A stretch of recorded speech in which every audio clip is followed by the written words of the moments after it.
in Minneapolis alongside the one and only Shanae Ogumake, NBA champ Udonis Haslem, our senior writer Brian Windhorst. I'm Malika Anders. Hey, happy Memorial Day, everybody, to all of you who have served. Thank you so very much both for your service and for spending a little bit of your afternoon to talk some hoops with us. Sitting right next to us, we still are the stewards of. We still get to keep watch over the Western Conference Finals trophy here. The Minnesota Timberwolves, they got one on the board towards this trophy just a couple of days ago here. But if you're really quiet, UD, can you hear it?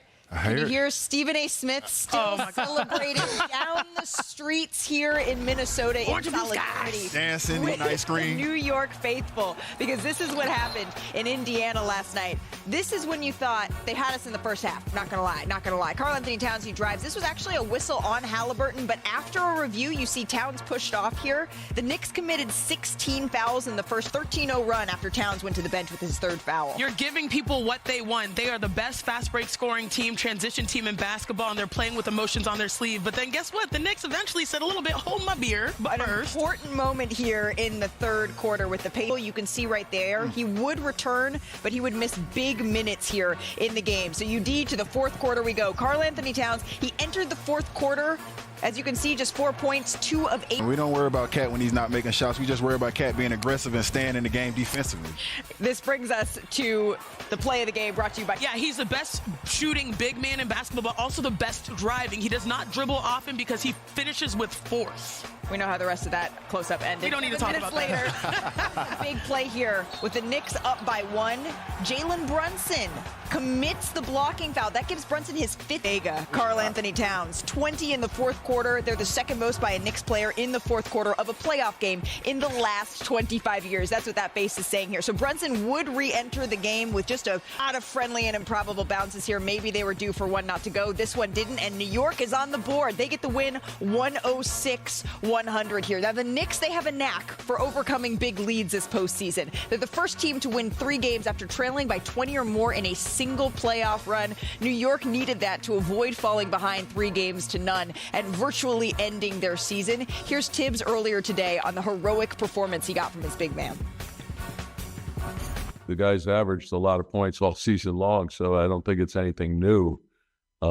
It's his body of work is what it is, and he's been a really good player in the league for a long time. So as has Mikhail and Ochi. So we've got some primary scorers that can play, off the ball, with the ball.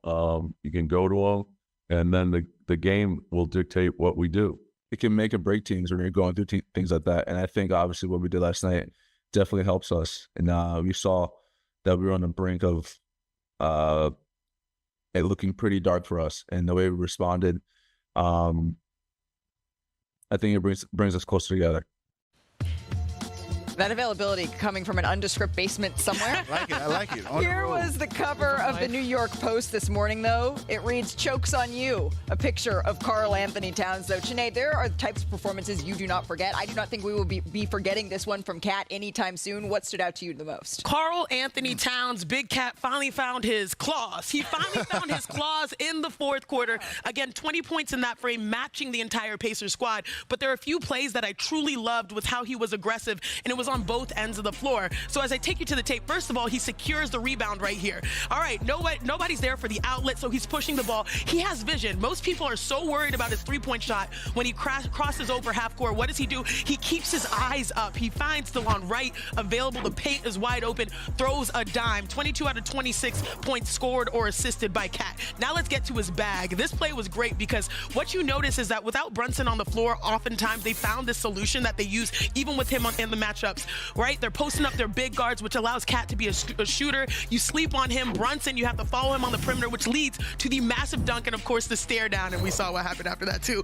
But last but not least, on this play, I love this because he's essentially playing point guard. They're going to set a screen for your 5, your big man. Now, the problem here is you go under the screen. Now you're forcing Pascal Siakam to really rush the shooter, and you had a 2 contest, possibly even a foul, and he knocks down the 3. He was unconscious. He had a great fourth quarter, and that will need to carry over. But I said earlier, was on both ends of the floor. Look at what he did defensively as well. Wow. 3 for 14. That's what he held his opponents for shooting, 21%.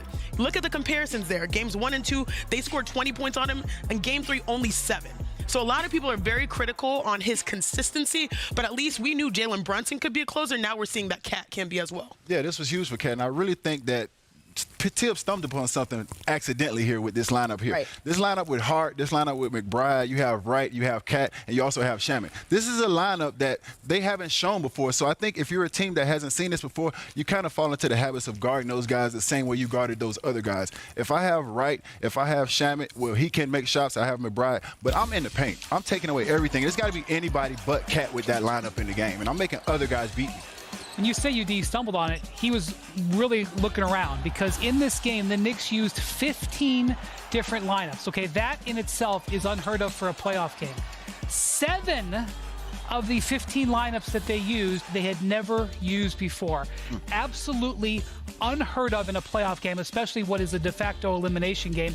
So it's not surprising that the Pacers were looking around a little bit going, where are we supposed to go? Right. It wasn't like he wanted to do this necessarily. Some of it was he introduced some new players off the bench. Some of it was foul trouble, let him go like that. This was a completely unpredictable game, which is what Jalen Brunson said afterward. Right, that foul trouble that Towns and Brunson got into, it led to Tibbs really getting in his bag and having to go deep in his lineup here, and it gave the Indiana Pacers some trouble. Maybe those guys were not on the scouting report. Let's take a listen to Tyrese Halliburton on just that. With other guys playing, those are, I think those, especially all 4 of the guys who played off the bench are really defensive guys, and they come in and wreak havoc. And I thought we just didn't do a good job of, continuing to play fast. Well, they had a lot of their better defenders in the game in the second half, and that makes it harder. And so, you've got to grind defensively to get rebounds, and there's a different element of grinding when you're going against their better guys.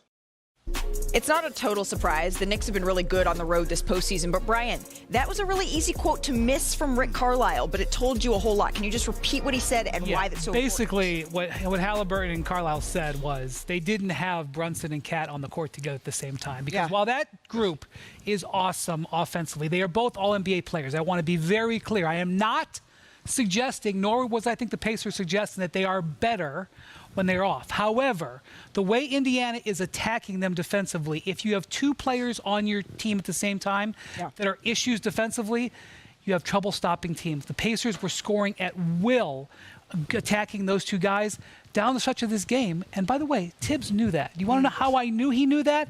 Because he didn't bring Brunson back till there was like a minute and a half left in the game. Because what was working in Game 3 was that lineup with Cat being the only weak defender and the lead offensive player. Yeah, and what's interesting as well when you think about the Pacers, their signatures is literally their name, the pace, but it's also their passing. Right. In that fourth quarter, actually leading it up into the 12 playoff games, they've been averaging around 29 assists. In that fourth quarter, they only had 1 assist. And I was watching, and I was like, this is half court. This is stagnant. That was an issue for them. That was their lowest assist quarter since 2014 in a playoff game. So to me, it's the identity that they lost down the stretch. Yeah, and we have to give credit to guys like DeLon Wright and Shannon. Shannon was plus 12 last night in 11 minutes, and DeLon Wright down 0-2 on the road. That's a tough situation to step in and hold forth. So those guys did their job, but they're going to have to figure out because they can't go to that lineup again. There's no way in hell they can go to that lineup again. It's going to work. They're going to have to figure out something to do here in Game 4. But it does feel a little bit different now. Okay, they get 1 on the road. Even if they get Game 5,